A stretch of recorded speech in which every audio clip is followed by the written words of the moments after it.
오늘 저는 여러분들과 함께 지금 읽은 말씀 히브리서 7장 20절 28절 말씀을 통해서 맹세로 된 제장이라는 제목으로 하나님의 말씀을 함께 나누겠습니다. 오늘 본문은 예수님의 제사장 직분 중에서 가장 중요한 부분으로 우리들을 안내하고 있습니다. 그것은 예수님께서 제사장이 되신 것이 맹세로 되어졌다라고 하는 사실을 우리에게 말씀해주고 있습니다. 21절로 22절에 보니까 그들은 맹세 없이 제사장이 되었으되, 그들은 누구예요? 구약에 나오는 레위의 자손들, 아론의 제사장 직분을 가진 자손들은 맹세 없이 제사장이 되었으되, 오직 예수는 자기에게 말씀하신 이로 말미암아, 자기에게 말씀하신 이가 누구죠? 하나님 아버지. 하나님 아버지로 말미암아 맹세로 되신 것이라. 주께서 맹세하시고 뉘우치지 아니하시리니 내가 영원히 제사장이라 하셨도다. 이와 같이 예수는 더 좋은 언약의 보증이 되셨느니라 라고 이렇게 표현해 놓고 있습니다. 여기에서 중요한 단어들이 계속 쏟아지고 있는데, 첫 번째는 맹세라는 단어입니다. 그리고 두 번째는 언약이라는 단어가 나오고요. 그리고 세 번째는 보증이 되셨다라고 하는 보증이라는 말이 이곳에 나옵니다. 사실 이 모든 단어들은요, 상업적인 의미를 가지고 있습니다. 사업을 할 때 계약을 한다든지, 또 사업을 할 때 보증을 선다든지, 또는 구두계약이나 문서계약을 한다든지 하는 그런 것들이 이곳에 등장하고 있습니다. 여기서 먼저 살펴보아야 할 것은 바로 언약이라는 말입니다. 물론 우리는 언약, 그러면 말로 주고받는 약속, 뜻이 한문의 뜻이 그렇습니다. 말씀 원자에 약속할 약자를 써서 말로 주고받는 약속, 구두로 약속했다. 여러분, 미국 법에 구두로 약속했을 때 그게 법적인 효력이 있을까요? 없을까요? 네요. 우리가 생각할 때 없는 것처럼 생각하지만 미국에서도 법적인 효력이 있답니다. 말로 그렇게 한 것을 그 대신에 법적인 효력이 있으려면 뭐가 필요해요? 보증이 필요한 거예요. 증인이 필요한 거예요. 그 두 사람이 말로 약속하는 것을 내가 들었어. 그러면 그 말에 효력이 있습니다. 그런데 여기서 말하는 말로 하는 약속이라고 하면 좀 의미가 좀 약한 것 같잖아요. 그러나 성경에 나오는 언약이라고 하는 것은 그냥 구두로 한, 말로 한 약속, 뭐 이런 의미를 가진 단어가 아닙니다. 헬라어로는 디아데케라고 하는 말을 사용합니다. 예, 디아데케, 저 헬라어가 가운데 써 있는데요. 저걸 읽으면 디아데케라고 읽는 거예요. 예, 언약 또는 유언이라는 그 의미를 가지고 있습니다. 또한 뿐만 아니라 히브리어로는 베리트라고 하는 단어로 사용되어집니다. 베리트라고 하는 이 단어는 신약에서 유언, 아들에게 한 언약, 유언을 언제 하는 거죠? 살아서 하는 거죠. 예. 그리고 효력은 언제 나타나요? 유언은 죽어야 효력이 나타나는 겁니다. 예, 그래서 베리트라고 하는 말로 사용되어지는데, 이 말을 신약에서는 유언이다 라는 말로 사용되어집니다. 즉 어떤 사람이 많은 재산을 남기면서 유언장을 작성해 놓으면 그 사람이 살아있는 동안에는 그 유언장이 효력이 있을까요? 없을까요? 효력이 없어요. 그래서 살아있는 동안에는요, 유언장을 수틀리면, 기분 나쁘면 바꿔버려요. 또 뭐 하면 이건 아닌 것 같아. 내가 유언으로 큰 아들에게 저 재산을 전부 다 준다고 해놨었는데 저런 거 하는 거 보니까 영 싹수가 뭐래. 안 되겠어. 그러면 또 가서 변호사 앞에 가서 그 유언을 바꿔버리면 됩니다. 내 전 재산을 둘째 아들에게 주겠다. 생각해보니까 또 둘째 아들한테만 주면 큰 아들이 그래도 미안하잖아. 그러면 둘한테 반반씩 줘야지. 또 바꿀 수 있어요. 언제까지 바꿀 수 있어요? 죽을 때까지. 살아있는 동안에는 유언장은 바꿀 수가 있는 것입니다. 즉, 이 유언장을 작성해 놓으면 그 사람이 살아있는 동안에는 효력이 발생하지 않다가 본인이 죽는 즉시 효력을 발생하게 됩니다. 이 구약시대에 베리트라고 하는 이 단어는요, 언제 사용했냐면 왕과 신하가 충성 맹세를 하는 거예요. 여러분, 미국에서도 트럼프 대통령이 어떤 장관을 임명하게 되면 임명장을 주게 됩니다. 즉, 임명장을 주고받은 거예요. 그 임명장을 주고받을 때에는 지금이야 뭐 죽음으로 맹세한다 이런 얘기 안 하지만, 옛날 구약시대에는 왕과 신하가, 이 왕이 신하를 세울 때는 신하는 죽음으로 맹세하는 거예요. 내가 왕을 죽기까지 모시고 섬기겠습니다라고 이렇게 맹세하는 거예요. 그러면 왕은요, 신하가 충성하는 동안은 왕이 그 신하를 지켜줍니다. 하지만 이 신하가 왕을 배반하는 날에는 죽여 그 시체를 반으로 쪼개놓고 들짐승들이 뜯어먹게 하는 그런 구약시대의 전통이 있었습니다. 이렇게 디아데케나 베리트는 모두 죽음의 효과를 나타내고 있는 것입니다. 그러므로 예수님의 언약은 죽음을 담보로 한 그런 유언이라고 보는 것이 맞습니다. 예수님은 하나님과 약속을 하셨는데 이 언약은 예수님이 죽음으로 인하여 그 효력이 발생하는 것입니다. 어떤 의미로는 유언과 비슷하다고 할 수 있지만 예수님이 죽음에서 다시 살아나셨기 때문에 효력이 취소되는 것이고 더 완전하게 되는 것입니다. 그러므로 예수님이 죽으심으로 인하여서 하나님과 예수님 사이에 맹세였던 부분이 이루어졌고 다시 살아나심으로 그 효력이 없어지게 되는 것입니다. 즉 결국 예수님은 죽음의 맹세로 제사장의 직분을 이행하신 것입니다. 그런데 다른 제사장들은 이런 맹세가 없었습니다. 죄인들을 위해서 자신이 죽는다든지 혹은 자신의 죽음으로 제사의 효력이 발생한다는 그런 맹세가 없었습니다. 다른 제사장들은 살아있는 동안에만 제사를 드릴 수가 있었습니다. 그러나 오직 예수님은 하나님 앞에서 맹세하시기를 자신이 죽음으로 하나님의 언약이 효력이 발생하며 자기가 다시 살아남으로 인하여 모든 것이 완전해지게 되었습니다.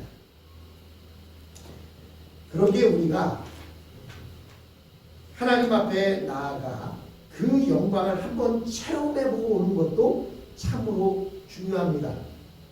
그래서 여러분, 예수를 믿을 때에도 물론 체험이 없어도 예수를 잘 믿을 수 있어요.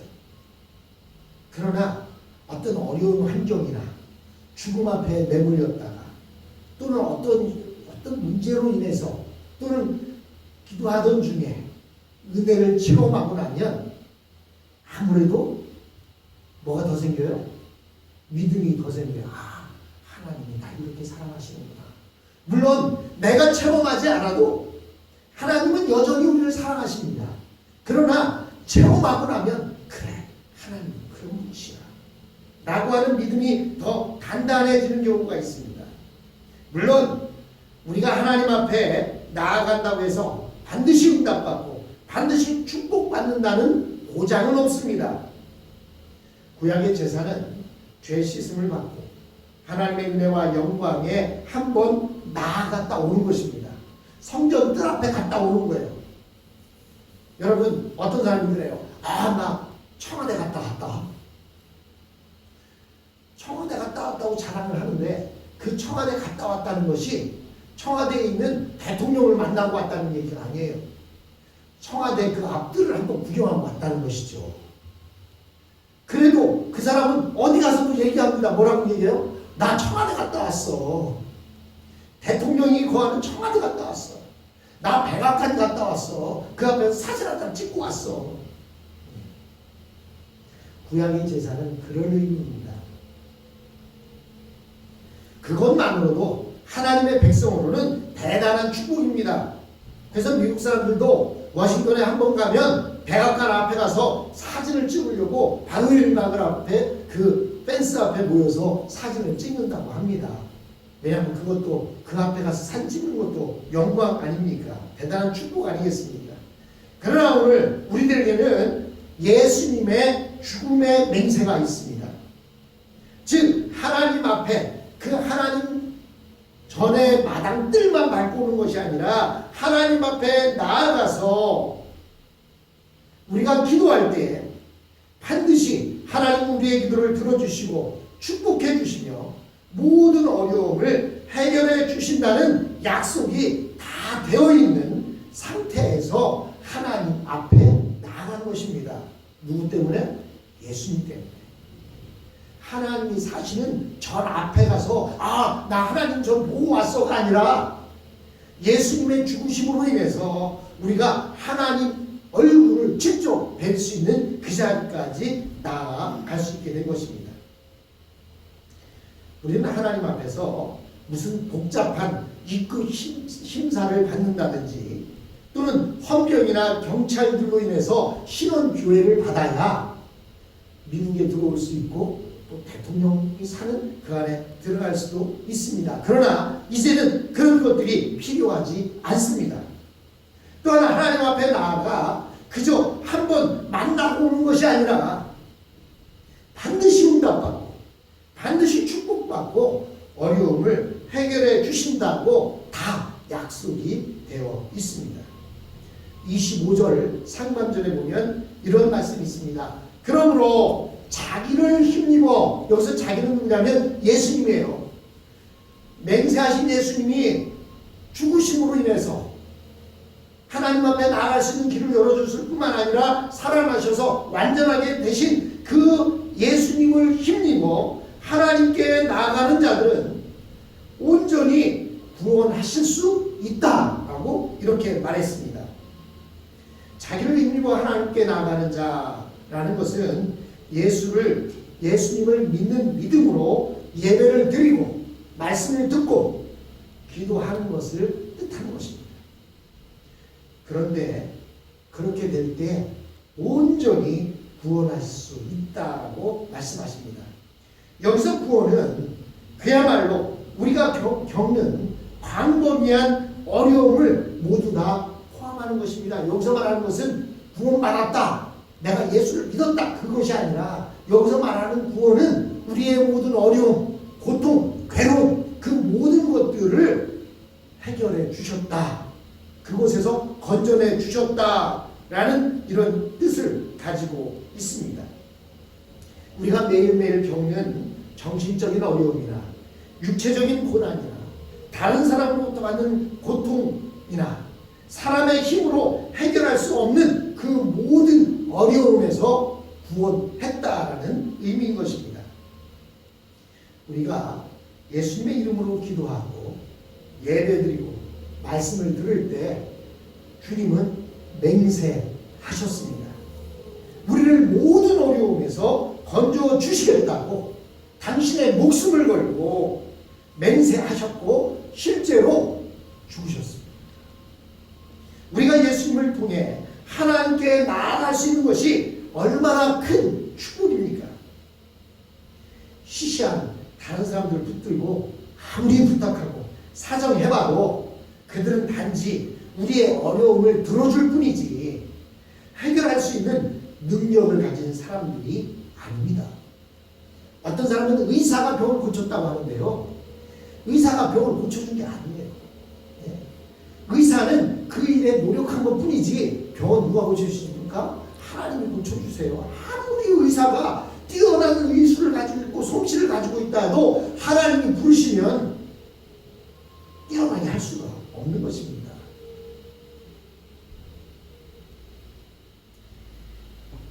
그야말로 구약의 이스라엘 제사장들이 사람들을 데리고 하나님의 왕궁 마당까지만 데리고 들어갈 수 있는 곳에 불과한 것입니다. 의사들도 자신이 할 수 있는 대로 그 하나님이 약속해 놓으신 그 사람의 수명, 너는 90까지 살다 와라, 너는 100세까지 살다 와라 했으면 그 약속한 그 시간까지 살 수 있도록 도와주는 것뿐이지, 의사가 우리의 수명을 연장시켜주는 것이 아니라는 사실입니다.